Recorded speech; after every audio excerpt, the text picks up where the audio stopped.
fiction has always surpassed the political beliefs of the time, and usually fiction is the refreshing lens and mirror that we can hold up to the world and laugh at the absurdity of what's going on.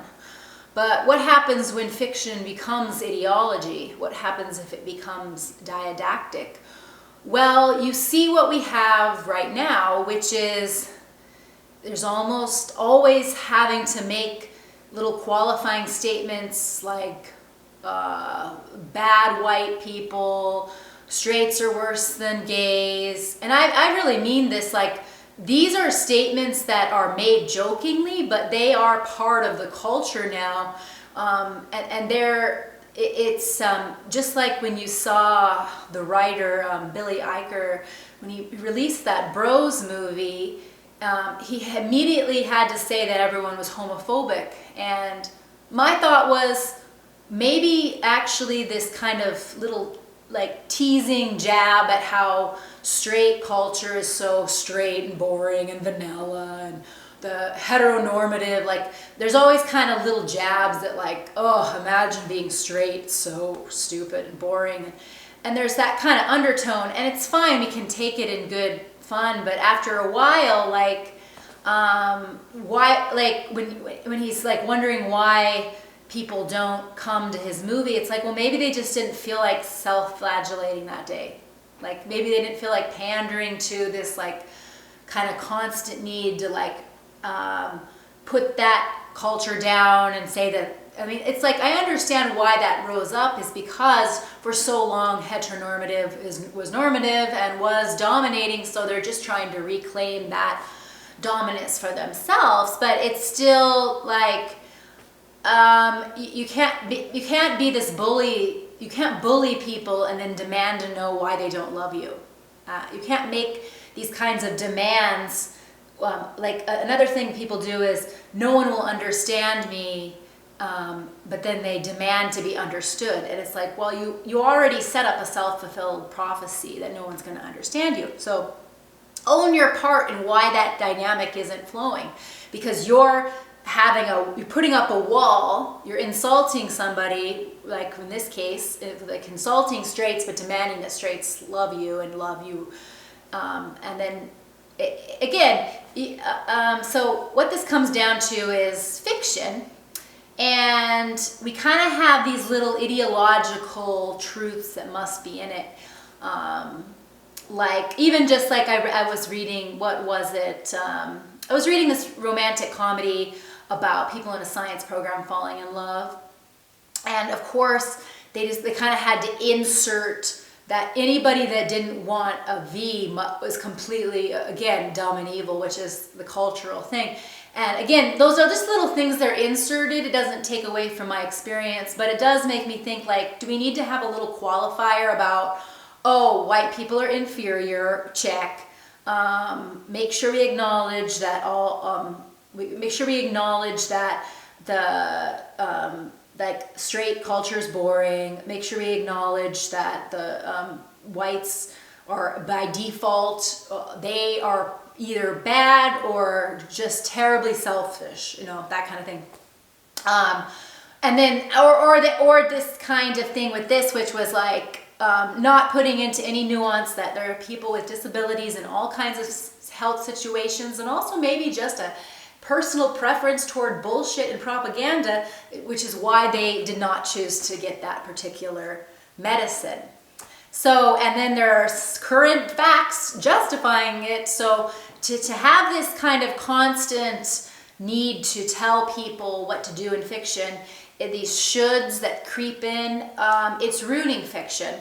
But what's really ruining it is because we have these, and they're just kind of like, people don't even see it as ideology. They see it as, well, of course they're going to have that as truth.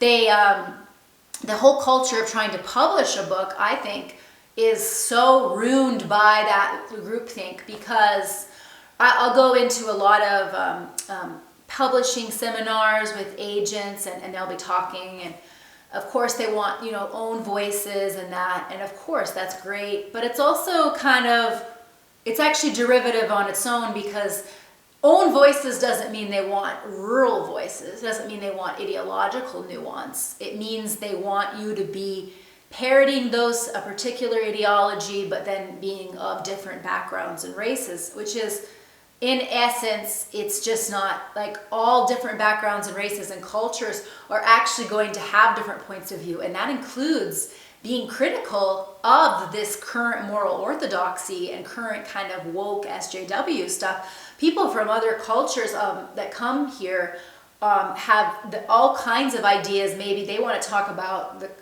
communistic subversion. Maybe they want to talk about how the black culture in America is almost like a coddling. Like I hear people from other countries who are African that come here. They think that the American culture, black culture, is so coddling and actually it's insulting to them. So own voices need to actually own that they're so convinced, because the ideology itself says that if anyone tries to debate this, then they must be racist, bigoted, or trying to keep their power, which actually, interestingly, though they're trying to keep their power by saying that anybody that has a nuanced take or challenges this point of view is evil. That's what they're saying. That's keeping the power. The woke SJW people keep the power by saying that anybody that may disagree, raise questions, raise challenges, it benefits from the power structures at B, or they're racist. So they make it impossible for you to have a conversation about it. So when we talk about own voices with fiction, we need to actually own that we have all kinds of voices. I've been querying the problem with me is I was querying in 2020, things got weird, and then I also within 2020, it's like I almost thought, well, what does it matter to even write a book? This is so off from the point of view I now have because of just going through this COVID experience. But I still try to get this book published because it's about hookup culture. It's a coming of age. And so the problem though I face is that and it also took place in 2007. So much has changed that we have to have in our art now.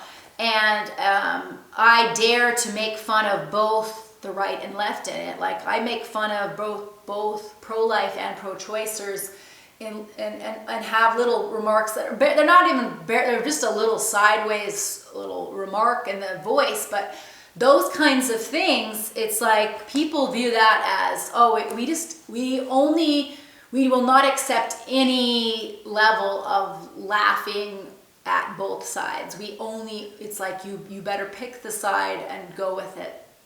And so fiction as a actual mirror and lens is very much just reflecting the current ideology, which is a dangerous place to be.